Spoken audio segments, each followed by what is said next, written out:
சென்னை புத்தக கண்காட்சியில் சர்ச்சைக்காக தான் பேசியதாக நாம் தமிழர் கட்சியின் தலைமை ஒருங்கிணைப்பாளர் சீமான் தெரிவித்துள்ளார். சேலத்தில் செய்தியாளர்களை சந்தித்த போது அவர் தெரிவித்த கருத்துக்களை தற்போது பார்க்கலாம்.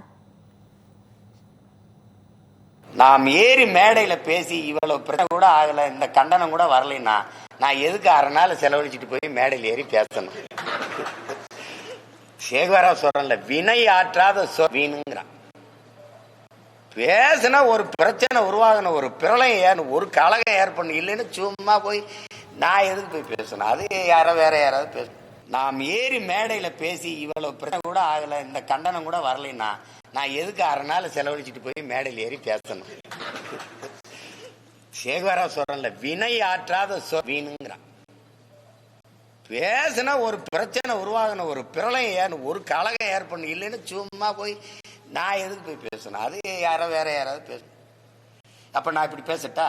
இந்த தமிழ் தேசியம் என்ற இந்த புத்தகம் மிக அழகாக வடிவமைக்கப்பட்டிருக்கிறது. அட்டை வடிவமைப்பாளருக்கு ஒரு நன்றி. அதில் உள்ளே பல சிறப்பான கட்டுரைகள் இடம்பெற்றிருக்கிறது. கட்டுரை ஆசிரியர்கள் அனைவருக்கும் என்னுடைய வாழ்த்துக்கள். இந்த புத்தகம் இதில் மொத்தம் 1,35,500 எழுத்துக்கள் இருக்கிறது. இப்படி நடக்கும்னு தெரிஞ்சுதாங்க அந்த நிகழ்ச்சி நடந்திருக்கு. இல்லைன்னா என்னையே எங்களுக்கு வெளியிடணும். எல்லாரும் அரசியல் தான் பேசுறாங்க, அதுல நான் பேசுனது உங்களுக்கு பிரச்சனையா இருக்கு, அதனால இது பிரச்சனையா இருக்கு.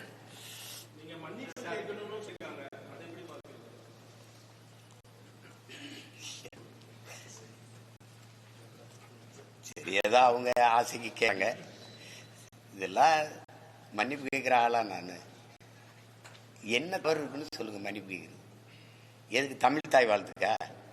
உண்மையான தமிழ் தாய் வாழ்த்தை போட்டதுக்கு நீங்க எல்லாம் எனக்கு நன்றின்னு சொல்லணும். நீங்க என்கிட்ட போய் மன்னிப்பு கேட்க சொன்னா இதெல்லாம் வேடிக்கை இருக்கா இல்லையா?